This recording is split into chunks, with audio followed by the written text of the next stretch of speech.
What if I told you that one decision made by a broke construction worker would change everything he believed about fairness in this world? This happened just 3 years ago in a suburb outside Phoenix.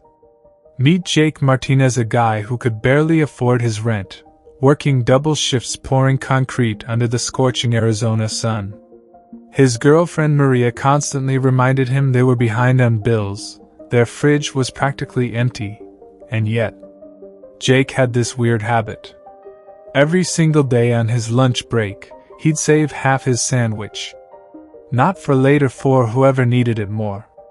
His coworkers thought he was crazy. "Dude, you're literally starving yourself," they'd say. But Jake would just shrug and reply, "Someone's always hungrier than me." Maria hated it.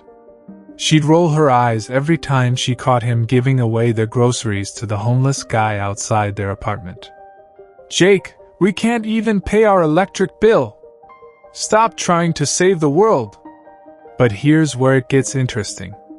One Tuesday evening, Jake was walking home, exhausted, his work boots covered in cement dust. As he approached his apartment building, he noticed an elderly woman sitting on the steps. She was clearly lost, confused, clutching an empty water bottle. Jake stopped. His first instinct? Help. He went upstairs, grabbed the last bottle of water from their fridge, the one Maria had been saving for her morning workout, and brought it down to the woman. "Ma'am, you okay? You look like you need this more than we do." The woman looked up with tears in her eyes. She hadn't eaten or had clean water in over 24 hours. She was visiting from out of state, got separated from her family, and had been sitting there for hours hoping someone would notice. Jake didn't hesitate. He ran back upstairs and grabbed the only food they had left, 2 slices of leftover pizza that were supposed to be his dinner. Maria caught him at the door. She exploded. "Are you kidding me right now? That's our dinner, Jake. We have exactly $12 until Friday, and you're giving away our food to some random stranger?" The old woman heard every word through the thin walls. Jake looked at Maria, then at the pizza in his hands. For a moment, he almost put it back. Almost. Instead, he said quietly, "Babe, she hasn't eaten in a day. We can figure something out." "She can't."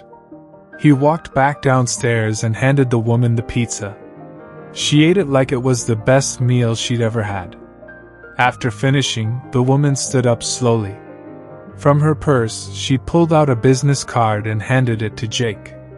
"Young man," she said, "I'm not just anyone. I'm Eleanor Chin, CEO of Chin Development Group. We build luxury hotels across the Southwest." Jake's jaw dropped. He'd heard of Chin Development, they were huge. She continued, "I've been sitting here for 3 hours. Dozens of people walked by. You were the only one who stopped. The only one who cared enough to sacrifice your own meal for a stranger." Eleanor handed him another card. "This is my personal number.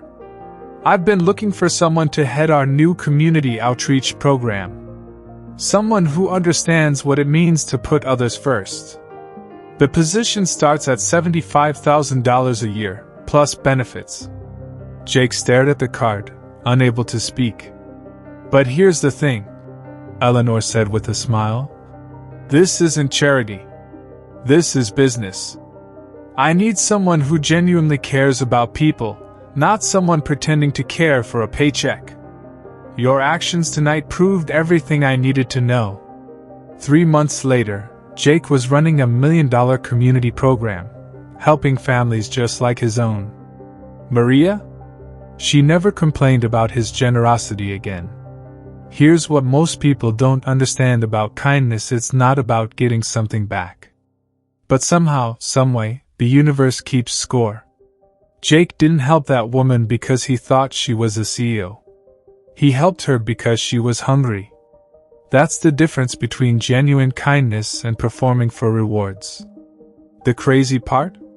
Eleanor later told Jake she'd been testing potential candidates for weeks by sitting in different neighborhoods, seeing who would help a lost elderly woman. Jake was the first person to pass the test. Your next act of kindness might seem small to you, but it could be life-changing for someone else. And sometimes, just sometimes, it changes your life too. If this story reminded you why kindness matters, hit that subscribe button. Because the world needs more people who choose compassion over convenience.